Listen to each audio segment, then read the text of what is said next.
Je ne peux pas imaginer que Johnny ait pu renier son propre sang. Je suis obligée de dire ma vérité quelque part. Et de rétablir aussi l'image de Johnny, parce que quelque part on le salit. À 81 ans, Sylvie Vartan vient de balancer ce que tout le monde attendait depuis des années. La première épouse de Johnny Hallyday, celle qui a partagé 15 ans de sa vie avec le taulier, celle qui lui a donné son fils David, vient de sortir du silence. Et cette fois, pas de diplomatie, pas de phrases évasives. Sylvie Vartan a décidé de dire ce qu'elle pense vraiment de Laetitia Hallyday. Devant les caméras, elle refuse catégoriquement de parler d'elle. Joker, un mot sec, sans appel, qui en dit plus long que n'importe quel discours. Mais ce silence apparent cache en réalité des années de tension, de piques déguisés et de guerre froide entre les deux femmes qui ont marqué la vie de Johnny. Car derrière les sourires de façade et les hommages publics, Sylvie Vartan n'a jamais digéré ce qui s'est passé après la mort du rocker. Le testament qui a déshérité son fils David. Les expositions qu'elle refuse de visiter. Les projets auxquels elle s'oppose farouchement.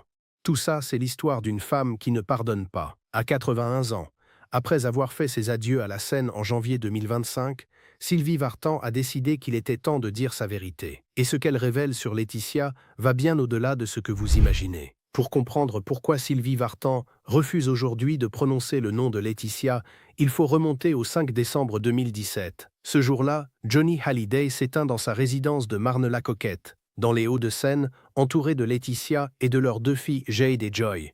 Le choc est immense pour toute la France. Mais quelques semaines plus tard, un deuxième coup de tonnerre secoue le pays. Le testament de Johnny, rédigé en Californie selon les lois américaines, exclut totalement David et Laura de l'héritage. Tout va à Laetitia. Les biens immobiliers, les droits d'auteur, les royalties, les objets personnels. David et Laura se retrouvent avec rien. Sylvie Vartan apprend la nouvelle comme tout le monde, par les médias. Et immédiatement, elle sait que quelque chose ne tourne pas rond. Johnny déshéritait son fils David, l'homme avec qui il avait une relation si forte, si complice, le fils qui avait marché dans ses pas, qui était devenu musicien à son tour, qui portait fièrement son nom, c'est inimaginable pour elle.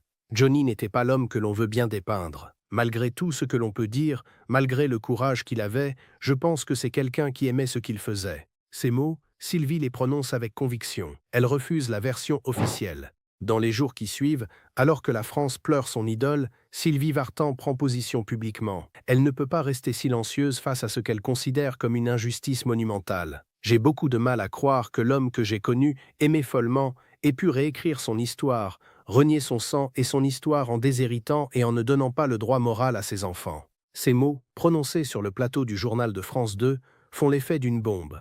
Sylvie Vartan, habituellement si discrète sur sa vie privée, vient d'accuser implicitement Laetitia d'avoir manipulé Johnny. L'attaque ne s'arrête pas là. Sylvie développe sa pensée et affirme que ce testament ne peut pas être l'œuvre de Johnny. Pour elle, quelqu'un d'autre tire les ficelles.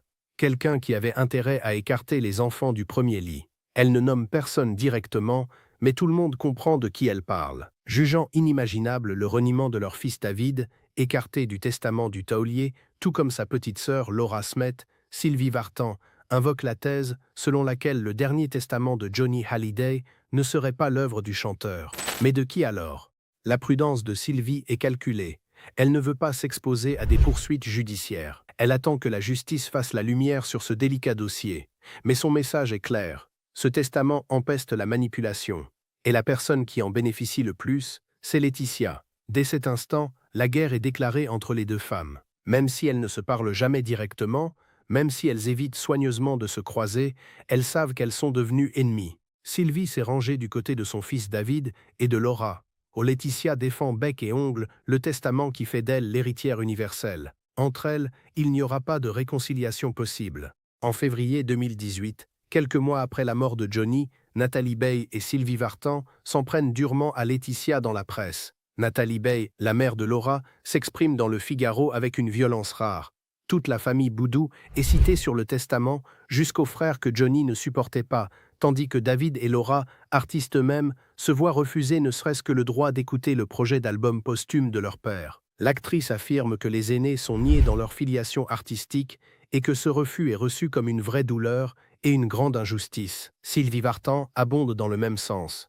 Elle ne comprend pas qu'on puisse traiter ainsi les enfants de Johnny. surtout David, son fils à elle, celui qu'elle a élevé, celui qu'elle a vu grandir dans l'ombre et la lumière de son père.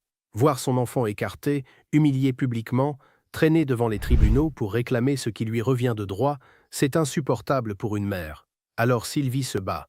Elle utilise sa notoriété, son image, sa voix pour soutenir David et Laura. Elle devient leur porte-parole officieux, celle qui ose dire tout haut ce que beaucoup pensent tout bas. Laetitia, de son côté, ne reste pas les bras croisés. En octobre 2018, elle accorde une interview à Paris Match où elle règle ses comptes avec Sylvie Vartan et Nathalie Baye. Elle parle d'un homme qu'elle a connu il y a 50 ans et Nathalie il y a 36 ans. Ce n'était pas celui avec lequel j'ai vécu 23 ans et qui est parti heureux. Un homme change avec le temps. La contre-attaque est cinglante. Laetitia sous-entend que Sylvie ne connaissait plus vraiment Johnny, que le rocker avait évolué, changé, et que seule elle, Laetitia, savait qui il était vraiment dans ces dernières années. Sur l'affaire du testament, Laetitia réaffirme que Johnny avait protégé ses aînés de son vivant par des donations et que son choix relève de la liberté. Dire que mon homme pouvait être manipulé, c'est mal le connaître. On l'a fait passer pour un homme sous influence. C'est absurde. Ces mots visent directement Sylvie Vartan et sa théorie de la manipulation. Laetitia défend son territoire, son statut de veuve légitime, son droit à hériter. Elle refuse d'être présentée comme une manipulatrice qui aurait profité d'un homme affaibli par la maladie. Mais Sylvie Vartan ne se laisse pas intimider. Elle continue de faire entendre sa voix, de soutenir son fils, de critiquer ouvertement les choix de Laetitia. Et ces critiques prennent des formes variées. Parfois c'est frontal, parfois c'est plus subtil. Mais le message est toujours le même. Sylvie Vartan refuse la version officielle de l'histoire. Elle refuse que Johnny soit réduit à ce que Laetitia veut montrer de lui. Elle refuse surtout que ses enfants soient effacés de sa mémoire. En septembre 2021, une grande cérémonie d'hommage est organisée pour Johnny Hallyday. L'esplanade de Bercy est rebaptisée Esplanade Johnny Hallyday. Une statue monumentale représentant une Harley-Davidson posée sur un manche de guitare est inaugurée. Un concert géant réunit des dizaines d'artistes. Laetitia est au centre de tout. Elle supervise, elle contrôle, elle décide. Et David Hallyday brille par son absence. Officiellement, il a été invité. Officieusement, personne n'y croit vraiment. Les tensions sont trop vives pour qu'il accepte de partager la scène avec Laetitia. Sylvie Vartan, interrogée par Télémagazine, ne cache pas son malaise face à cet hommage. « Je ne vois pas à quoi ça rime. La moto. Certes, il les aimait, mais bon. Sa phrase est courte, mais elle dit tout. » Sylvie trouve cette statue ridicule. Elle pense que ce n'est pas ainsi qu'on devrait honorer Johnny. Pour elle, c'est trop clinquant, trop spectaculaire, trop Laetitia. Johnny aurait détesté ça. Elle le sait, elle qui l'a connu pendant 15 ans, elle qui a partagé sa vie quotidienne, ses doutes, ses rêves. Johnny n'aimait pas les statues. Il trouvait toutes celles qui existaient ratées. Cette critique publique blesse Laetitia, car elle s'est investie corps et âme dans la construction de cette œuvre. Pour elle, cette statue représente les passions de Johnny, la moto, la musique, la route. Mais pour Sylvie, c'est un symbole vide, un hommage de façade qui ne correspond pas à l'homme qu'elle a connu. Et ce désaccord profond sur la manière d'honorer Johnny cristallise toutes les tensions entre les deux femmes. Elles ne voient pas le même homme, elles ne partagent pas les mêmes souvenirs, elles ne défendent pas le même héritage. En janvier 2025, Sylvie Vartan fait ses adieux à la scène. Après une carrière de plus de 60 ans, après avoir vendu des millions de disques, après avoir incarné l'esprit yéyé et traversé toutes les époques de la chanson française, elle décide de tirer sa révérence. 3 concerts exceptionnels sont organisés au Palais des Congrès de Paris les 24, 25 et 26 janvier. L'émotion est immense. Sylvie a 80 ans quand elle monte sur scène pour la dernière fois et elle le fait avec une grâce et une dignité qui forcent le respect. Ces adieux sont aussi l'occasion pour elle de rendre un dernier hommage à Johnny. Dans son spectacle, elle évoque leurs années communes, leur amour fou, leur complicité artistique. Elle chante les duos qu'ils ont interprétés ensemble. J'ai un problème, ce titre prémonitoire enregistré en 1973 résonne avec une intensité particulière. En 2009, à l'Olympia, nous avions interprété un medley des chansons d'amour de Piaf et j'avais la sensation que ce serait notre dernier duo, confie-t-elle à Télé 7 jours en janvier 2000. À chaque fois que Johnny me demandait de le rejoindre sur scène, j'essayais de le faire toujours de manière originale, comme au Parc des Princes en 1993, où j'ai interprété, a cappella, Tes tendres années. Je n'oublierai jamais ce moment. Ces souvenirs partagés publiquement ne sont pas anodins. Sylvie Vartan rappelle au monde entier qu'elle a été la femme de Johnny pendant 15 ans. Qu'ils ont construit ensemble une partie de sa légende. Qu'elle connaît des facettes de lui que personne d'autre ne connaît. Et surtout, elle affirme une chose qui ne peut que déranger Laetitia. On ne pourra jamais dissocier ce que l'on a partagé, aussi bien sur le plan professionnel que personnel. Nous étions au diapason. Cette phrase, prononcée dans la même interview à Télé 7 jours, résonne comme une provocation. En affirmant qu'on ne peut pas dissocier ce qu'elle a vécu avec Johnny, Sylvie sous-entend que Laetitia ne peut pas prétendre avoir été la seule femme importante dans sa vie. Qu'elle ne peut pas effacer les années Sylvie comme si elles n'avaient jamais existé. Que l'histoire de Johnny commence bien avant Laetitia et que cette histoire appartient aussi à Sylvie. C'est une manière subtile mais efficace de rappeler sa place, de marquer son territoire, de refuser d'être reléguée au statut d'ex-épouse oubliée. Sylvie Vartan est invitée sur le plateau de Quelle époque sur France 2, l'émission animée par Léa Salamé. Dans le traditionnel photocall, les invités sont confrontés à des photos de personnalités et doivent réagir. Les photos défilent. Johnny Hallyday, Sylvie évoque avec émotion leur histoire. Tony Scotti, son mari actuel. Elle parle avec tendresse. Barbara, la grande dame de la chanson. Elle salue son talent. Laura Smet. Sylvie a des mots affectueux pour sa belle-fille. Et puis vient la photo de Laetitia Hallyday. Le silence se fait sur le plateau. Léa Salamé pose la question. Sylvie Vartan se raidit, son visage se ferme et elle lâche un seul mot. Joker. Pas de commentaire, pas d'explication. Joker. Elle refuse catégoriquement de donner son avis sur Laetitia Hallyday et exige de passer à la photo suivante. Léa Salamé, professionnelle, ne force pas son invité et respecte sa demande en passant aussitôt à la photo suivante. Ce Joker est plus parlant que n'importe quelle tirade. En refusant de parler de Laetitia, Sylvie envoie un message clair. Cette femme ne mérite même pas qu'on prononce son nom. Elle n'existe pas dans mon univers. Je refuse de lui accorder la moindre légitimité. Ce silence est une violence extrême. C'est l'effacement pur et simple. C'est dire à Laetitia qu'elle n'a aucune importance, qu'elle ne compte pas, qu'elle n'est qu'une parenthèse dans la vie de Johnny. Après des années de tension, de piques déguisées, de guerre froide, Sylvie vient de frapper le coup le plus dur, l'ignorance totale. Les réactions à ce Joker ne se font pas attendre. Sur les réseaux sociaux, les fans se divisent. Certains applaudissent Sylvie pour sa dignité. Elle refuse de se salir en parlant de Laetitia, elle garde son élégance. D'autres critiquent son attitude. C'est l'âge de ne pas assumer ses opinions, de se cacher derrière un Joker plutôt que de dire franchement ce qu'on pense. Mais pour ceux qui connaissent bien l'histoire du clan Hallyday, ce Joker n'a rien de lâche. C'est une arme redoutable. C'est une manière de dire que Laetitia ne vaut même pas la peine qu'on lui accorde une pensée. Cette attitude de Sylvie révèle quelque chose de fondamental. Elle n'a jamais été amie avec Laetitia. Jamais. Dès le départ, les deux femmes se sont jaugées, se sont méfiées l'une de l'autre. Sylvie voyait en Laetitia la femme qui avait remplacé Natalie Bay dans le cœur de Johnny. Une jeune femme beaucoup plus jeune que lui, d'origine modeste, qui n'avait aucune légitimité artistique. Laetitia voyait en Sylvie l'ombre du passé, la première épouse mythique à laquelle tout le monde comparait les suivantes. Deux femmes, deux époques, deux visions de Johnny. Aucune chance que ça fonctionne. La mort de Johnny en décembre 2017 et la bataille qui s'en est suivie ont définitivement scellé leur inimitié. Elles n'ont jamais été amies, mais là, elles sont devenues ennemies, car ce n'est plus juste une question de rivalité féminine ou de jalousie. C'est une question de justice. Sylvie pense que Laetitia a dépouillé son fils. Laetitia pense que Sylvie monte David contre elle et empoisonne l'atmosphère. Chacune campe sur ses positions. Aucune réconciliation n'est possible. Et Sylvie va encore plus loin dans son opposition à Laetitia. En avril 2024, quand la veuve de Johnny annonce vouloir s'opposer à la tournée de Sylvie Vartan, reprenant les tubes du rocker, la tension monte d'un cran. Sylvie prépare un spectacle intitulé « Avec toi », un album et une tournée où elle interprète les chansons de son ex-mari, un hommage qu'elle estime légitime. Elle a chanté ses titres avec Johnny pendant des années. Elle a le droit de les reprendre. Mais Laetitia, au nom du droit moral de l'artiste, menace d'intenter une action en justice. L'avocat de Sylvie, maître Roland Pérez, qualifie cette menace de parfaitement ridicule.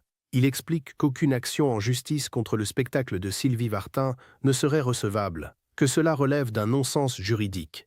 Laetitia, se rendant compte qu'elle ne peut rien faire légalement, fait marche arrière. Il n'y aura aucune action de notre part contre Sylvie Vartan, précise l'entourage de la veuve au magazine Gala. Mais ils ne peuvent s'empêcher d'ajouter une pique. Sylvie Vartan avait du mal à remplir les salles avant le décès de Johnny. Un message très clair qui sous-entend qu'elle profite de la mort du rocker pour relancer sa carrière. Cette petite phrase blesse profondément Sylvie. Son avocat réagit immédiatement dans Le Parisien. Sylvie a d'abord été atterrée, puis très triste. Elle se dit que Laetitia Hallyday fait tout le contraire de ce qu'aurait fait Johnny s'il avait été vivant. Lui était super content que les gens reprennent ses chansons. Cette réponse est cingélante. Elle oppose la générosité de Johnny à la mesquinerie supposée de Laetitia. Elle rappelle que Johnny aimait que son œuvre vive, qu'elle soit reprise, réinterprétée. Laetitia, en voulant tout contrôler, trahit l'esprit même de Johnny. Sylvie ne se contente pas de critiquer. Elle passe à l'action en refusant catégoriquement d'assister aux événements organisés par Laetitia. Les expositions consacrées à Johnny, Sylvie fait savoir haut et fort qu'elle ne s'y rendra pas. Les hommages supervisés par la veuve, elle boycotte. Les albums posthumes dont Laetitia est la directrice artistique, Sylvie déclare publiquement que ce projet ne l'intéresse aucunement. Elle défend son point de vue en exprimant qu'elle préfère de loin le Johnny qu'elle a connu et qu'elle a aimé. Cette phrase est terrible pour Laetitia, car elle sous-entend que le Johnny de Laetitia n'est pas le vrai Johnny, que la veuve présente une version édulcorée, commerciale, fausse du rocker.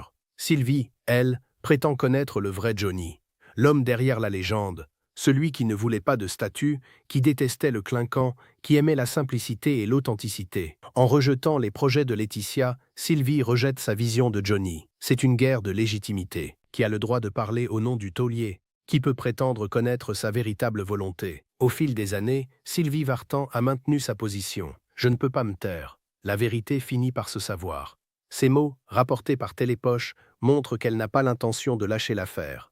Même après l'accord trouvé en juillet 2020 entre Laetitia et les enfants de Johnny, même après que David et Laura aient obtenu une partie de l'héritage, Sylvie continue de sous-entendre une ruse venant de Laetitia Hallyday. Elle maintient sa version des faits. Le testament était truqué. Johnny a été manipulé. Et la responsable, c'est Laetitia. Sylvie Vartan a d'ailleurs été très active dans cette bataille pour que David et Laura puissent trouver une part à l'héritage. Chacune de ses prises de parole a eu un impact important sur les fans. Comme bon nombre des proches du taulier ont été de son côté, il n'a pas été difficile pour elle de faire tanguer la balance de son côté. Une stratégie qui a d'ailleurs porté ses fruits par la suite. L'affaire en rapport avec l'héritage de Johnny Hallyday a duré pendant 3 longues années, et Sylvie a été un soutien constant pour son fils. Sans elle, David aurait peut-être abandonné. Sans sa voix, le combat aurait été plus difficile. En février 2025, quelques jours après ses adieux à la scène, Sylvie Vartan reçoit une victoire d'honneur pour l'ensemble de sa carrière lors de la 40e édition des Victoires de la musique. Un moment de gloire, une consécration ultime. Sur scène, David Hallyday lui remet le prix. L'émotion est palpable. Mère et fils s'étreignent longuement. David a le trac, lui qui a l'habitude des projecteurs. Mais remettre un prix à sa mère, c'est différent. Sylvie remercie le public, sa famille, son fils. Elle évoque sa carrière, ses bonheurs, ses épreuves. Et forcément, elle pense à Johnny. Comment ne pas y penser? Cet homme a marqué sa vie à jamais. Mais dans ses remerciements, pas un mot sur Laetitia. Pas une pensée pour la veuve de Johnny. Comme si elle n'existait pas. Comme si seule Sylvie avait le droit de porter le nom Hallyday par l'intermédiaire de son fils David. Cette absence est encore une fois très parlante. Sylvie refuse de partager l'héritage symbolique de Johnny avec Laetitia. Elle considère que David est le seul véritable héritier, le seul qui ait vraiment droit à ce nom, à cette mémoire. À 81 ans, Sylvie Vartan a choisi son camp. Elle est du côté de David et Laura. Elle soutient les enfants du premier lit contre la veuve et ses filles. Et elle ne changera jamais de position. Car pour elle, c'est une question de principe. On ne déshérite pas ses enfants. On ne ment pas sur les dernières volontés d'un mourant. On ne manipule pas un homme affaibli par la maladie pour obtenir ce qu'on veut. Laetitia, selon Sylvie, a fait tout ça. Et elle ne lui pardonnera jamais. Ce qui rend cette guerre encore plus triste, c'est qu'elle divise la famille Hallyday de manière irréparable. D'un côté, Sylvie, David et Laura. De l'autre, Laetitia, Jade et Joy. 2 clans qui ne se parlent pas, qui ne se voient pas, qui s'ignorent mutuellement. Et au milieu, le fantôme de Johnny qui aurait détesté voir sa famille déchirée ainsi. Lui qui aimait rassembler les gens, qui créait de la joie et de l'union à travers sa musique, se retrouve à être la source de division la plus profonde. Sylvie Vartan, avec son joker prononcé sur le plateau de Quelle époque, a résumé en un seul mot toute la complexité de cette relation. Elle ne veut pas parler de Laetitia parce que Laetitia ne mérite pas qu'on parle d'elle. Elle ne veut pas salir l'image de Johnny en évoquant celle qu'elle considère comme une manipulatrice. Elle préfère le silence au mensonge. Et ce silence, plus bruyant que n'importe quel cri, continuera de résonner longtemps après la fin de cette guerre.